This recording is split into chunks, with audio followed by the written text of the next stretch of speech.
പിതാവിൻ്റെയും പുത്രൻ്റെയും പരിശുദ്ധാത്മാവിൻ്റെയും നാമത്തിൽ ആമേൻ. പ്രിയമുള്ളവരെ, ഇന്ന് വ്യാഴാഴ്ച ഡിസംബർ മാസം 5-ാം തീയതി. നമ്മൾ ഡിസംബർ മാസത്തിലെ ഒരു ക്രിസ്മസ് ആഗമന കാലത്തിൻ്റെ ഓർമ്മ മനസ്സിലുണ്ടാകണേ ഇടക്കിടക്ക്. കാര്യം കർത്താവിനെ എതിർക്കാനും സ്വീകരിക്കാനും ആത്മാവിൻ്റെ കൃപയിൽ നമ്മൾ തന്നെ പരുവപ്പെടാനുള്ള സമയമാണിത്. കംപ്ലീറ്റ് പാറ്റർ ആ ഭക്തിയോടെ പ്രാർത്ഥിക്കണേ.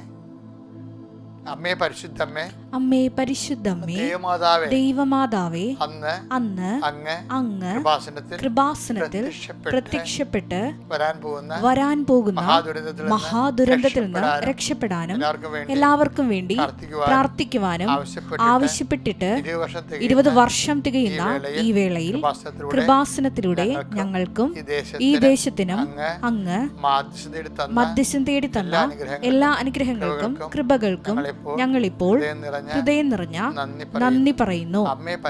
അമ്മേ പരിശുദ്ധമ്മേ, ജപമാല മാതാവേ, സകല കൃപാസനം പ്രാർത്ഥനയോടും ചേർത്ത് ഞങ്ങളിപ്പോൾ പ്രാർത്ഥിക്കുന്ന ഈ കുടുംബത്തിന്റെ പ്രത്യേക നിയോഗം. മക്കളെ, ഇന്നത്തെ നിയോഗമാണ്, ഇന്നത്തെ പ്രാർത്ഥന ആവശ്യം.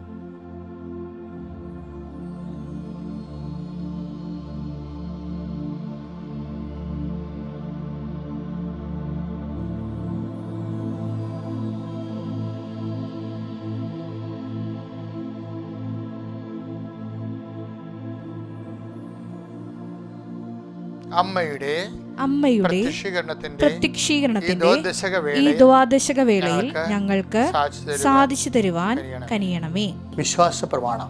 സർവശക്തനായ പിതാവും ആകാശത്തിന്റെയും ഭൂമിയുടെയും സൃഷ്ടാവുമായ ദൈവത്തിൽ ഞാൻ വിശ്വസിക്കുന്നു.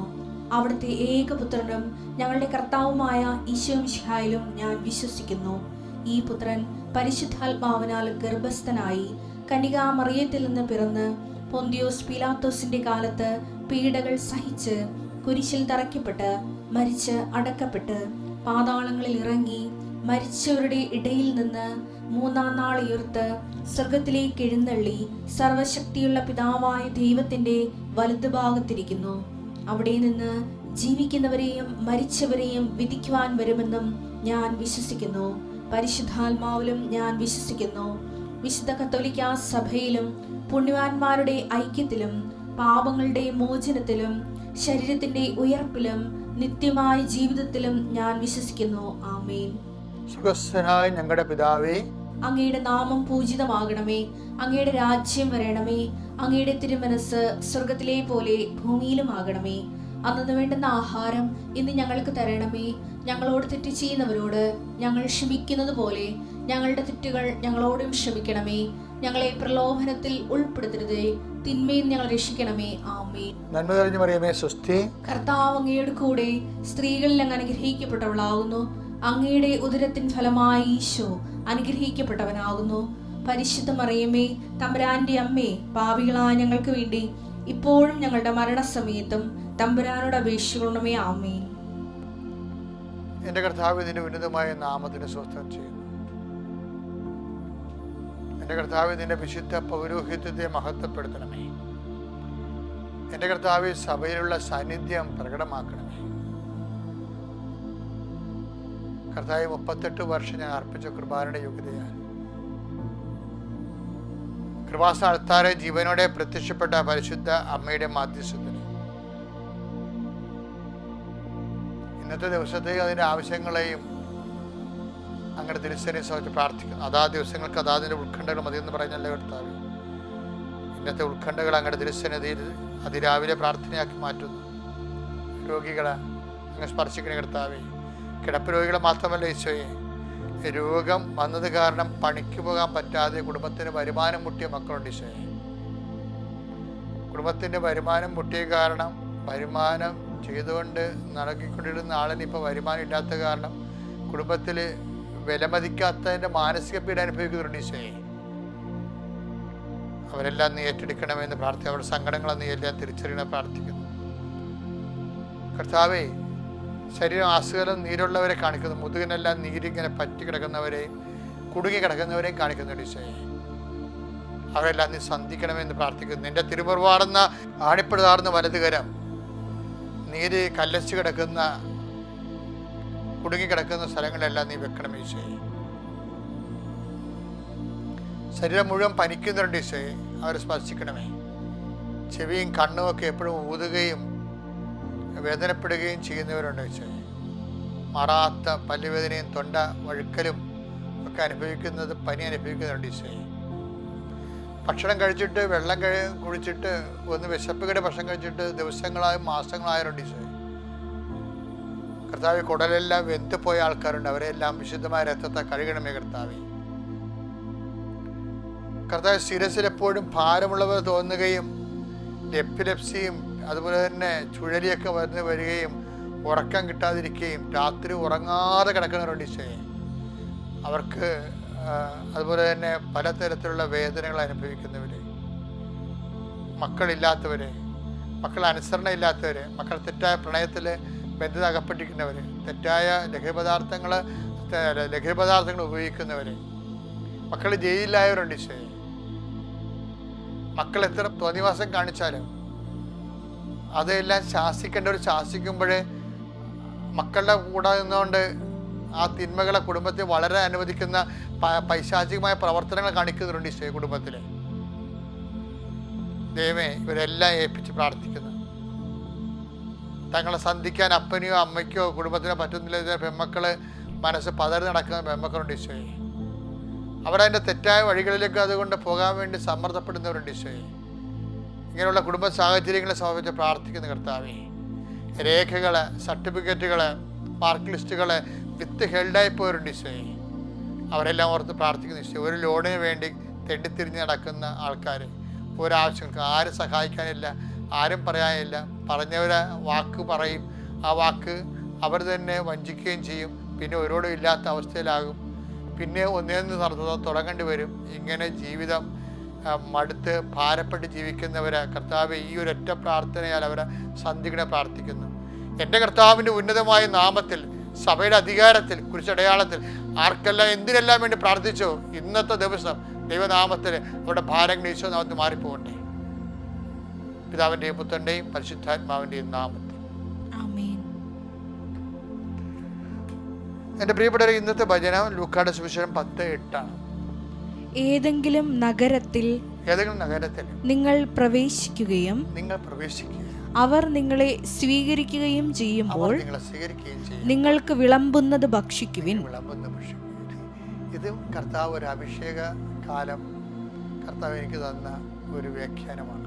അതെന്തായത് എനിക്ക് അന്ന് കിട്ടിയത് ഇപ്പം ഞാൻ നിങ്ങൾക്ക് വിളമ്പിത്തരികയാണ്. എന്നോട് പറഞ്ഞത്, ഒരു ഇടവകയെ നീ ചെല്ലുമ്പോൾ, അപ്പം ഞാനൊരു 10-12 ഇടവക ഇരുന്നിട്ടുണ്ട്. ഇപ്പോഴും എനിക്കൊരു കുഞ്ഞു പള്ളിയാണുള്ളത്. അപ്പം ഓരോ ഇടവകയിലും എനിക്ക് മുമ്പ് അതിൻ്റെ ചരിത്രവും ഭൂമിശാസ്ത്രവും ഒക്കെ നമുക്കറിയാം. എന്ന് കഴിഞ്ഞാൽ ഞാൻ ഉദ്ദേശിക്കുന്നത് അവിടുത്തെ ഒരു പ്രത്യേക സെറ്റപ്പ് ഉണ്ടല്ലോ. അപ്പം അതെല്ലാം മനസ്സിലാക്കിയിട്ടാണ് നമ്മൾ ഓരോ ഇടവകയിൽ ചെല്ലണത്. അപ്പോൾ പലതരത്തിലുള്ള മനുഷ്യരും പലതരത്തിലുള്ള സ്വഭാവങ്ങളും പലതരത്തിലുള്ള നെഗറ്റീവ് ആയിട്ടുള്ള അതായത് കുരുക്കുന്ന രീതിയിലുള്ള തന്ത്രപൂർവമായ പൈശാച കരുനീക്കങ്ങളൊക്കെ ചില ഇടവകളുണ്ടാകും. ഇതൊക്കെ പുറത്ത് പറയാൻ പറ്റുമെന്നൊക്കെ അറിയത്തില്ല. ഞാൻ അനുഭവിച്ച കുറച്ച് കാര്യങ്ങൾ പറയണതാണ്. 10-40 പേര് ഒരുമിച്ച് വന്നതിന് മേടൊക്കെ അല്ലെറിഞ്ഞിട്ടുണ്ട്. ഒരിടവകയിൽ ചെന്നപ്പോൾ എന്നെ തല്ലി. ഇതൊക്കെ കേൾക്കേണ്ട, വിശ്വസിക്കുക. അപ്പോഴും ഇപ്പോഴും എനിക്ക് ഇടവക ഇഷ്ടമാണ്. എന്താ കാര്യം?